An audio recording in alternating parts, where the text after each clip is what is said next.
Well, as you know, this engine that come out of there has an egg-shaped cylinder. Therefore, we won't be using it. This one here is his other tractor. This one runs. Something happened to where it stopped running good. And I think that he poured some gas in that had water. He ended up getting water in a lot of his equipment, so I'm going to drain the bowl, the tank and everything, and if I don't find any water, then I'm just going to take that carburetor and put it on this engine. I'm going to pull this engine and put it in that one there. This is a 12 HP, and that one is a 14. And everything is pretty much the same, I think. I don't know the distance from the bottom of the engine to the drive shaft, but I can measure that. The one thing I know is different, at least on the 10 horsepower, if you look over here where the oil pan is, you see that part hanging down underneath there? The oil pan has a deep end. Don't swim in there unless you're a good swimmer. This one, I don't know if it has that. The 10 horse do not. And I doubt this one. Oh, it does. Looks like it. But one thing this one don't have is the dipstick coming off that yellow cover right there, whereas the one over there do. So I'm assuming that this is where you fill and check the Earl. Yep, you see that? Now, the 14 of the horsepowers has the dipstick here. And this is only where you fill it. And they have sheared that off at the factory, I would imagine. Don't really know that because I wasn't there. I was only 7 years old when they made that one.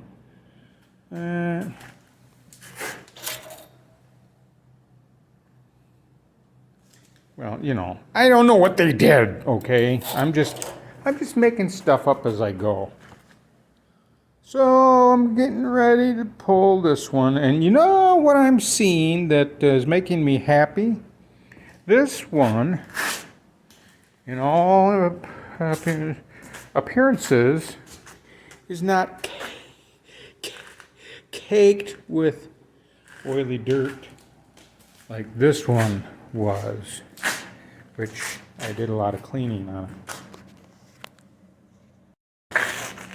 I need to get this swept up because I'm about ready to kill myself, slipping and sliding. Okay, so time to get busy. Now, I like parking in here, but since how it's going to, starting tomorrow, it should be in the 40s, we'll just leave the truck outside overnight. Yes, sir.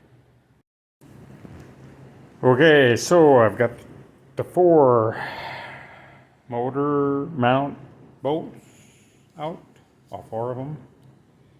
I've taken the generator starter off. I have this doohickey thing out of the way.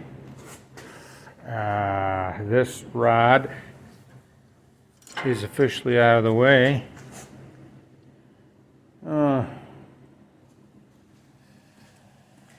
I had to disconnect one coil wire, and that's out of the way. It's ready to be lifted out. Now the only problem is this is different than that other one. And I suspect it's because it is, well, it's different. Anyway, I can't get the pins out of the drive shaft. There's two of them in there. One between these two plates. Oh, there they are. And I've wailed on those things.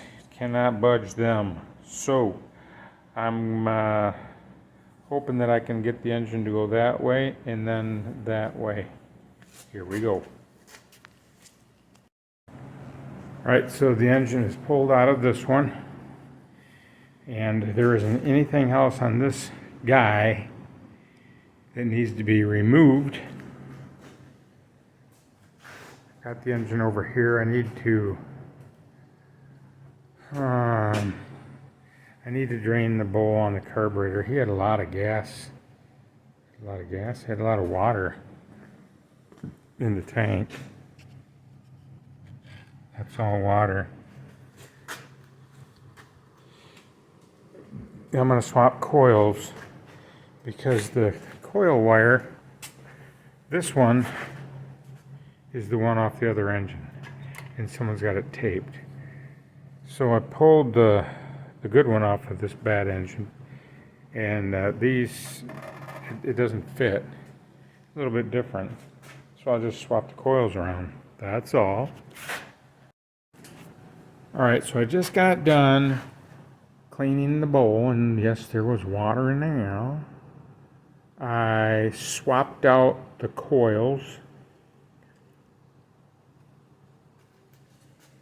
and now I am ready to plunk this down in this molar.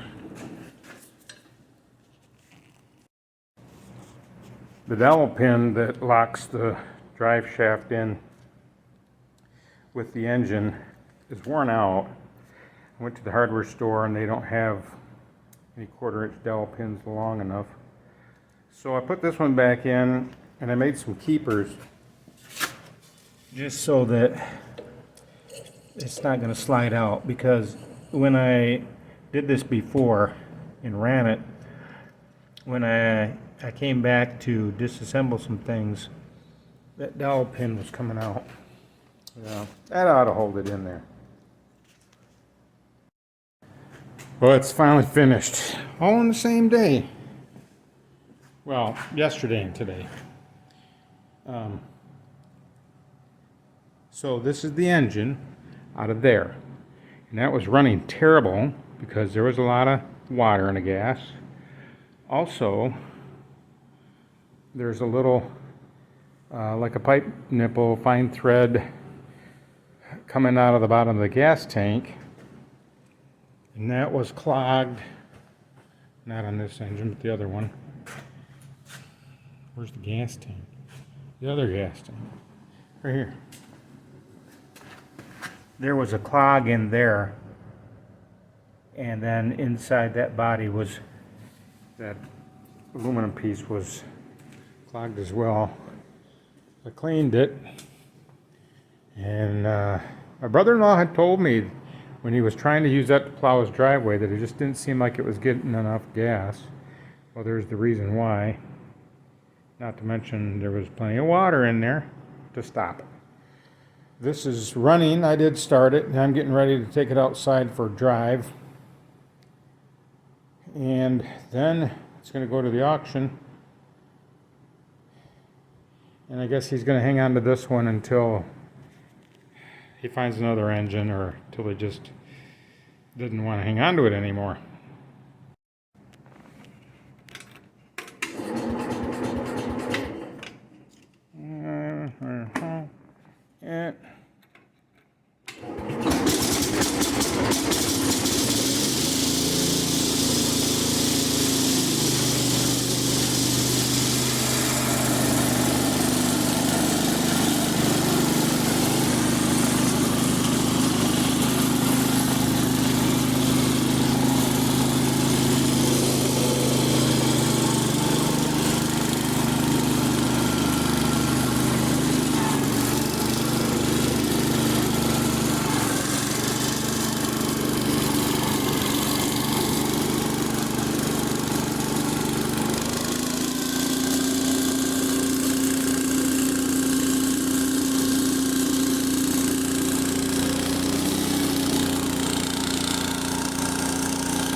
spark plug is in the way. I'm gonna have to zippy tie it, but we're good. I'm not putting the deck on there. I'm not putting the blower on there. We'll just include it with the deal. So that's half of the deal out of my life. Now, like I showed before, the cab that's in the shed, and it rides on that bracket on each side. I think that he powers the lights that are on it with this, because that's a hot wire right there. It'd be kind of fun to put that on there. Maybe I'll get the boys to help me tomorrow and just see how it looks on there. I don't know if I'll do it or not. I guess I still have to put the battery bracket on there. Well, the kids and I got the cab on there today, and before that I took this for a ride around the block. I got back here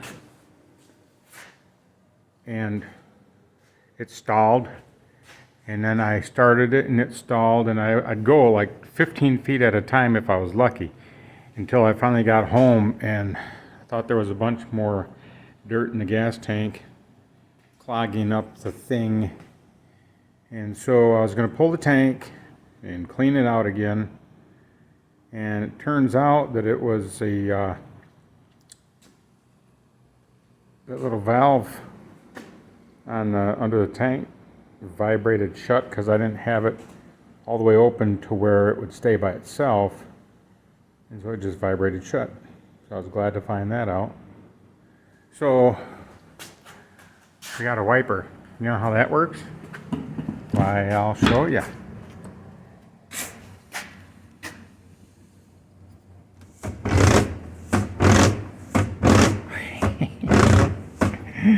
That's funny right there. Here's the button for the lights and the light on top.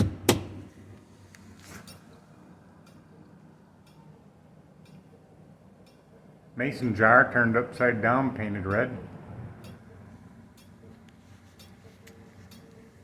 He's got this on an angle so you can still open the hood. Rear view mirror over there. And you set this thing on here, and these two nuts right here are what holds it down into place. And it's heavy enough that it isn't going anywhere, but it's light enough that two people can carry it comfortably. Got yourself a nice little door latch here. Got some tail lights up here that work. I can't remember if the kids said that these were working or not. But he's got the regular headlights disconnected.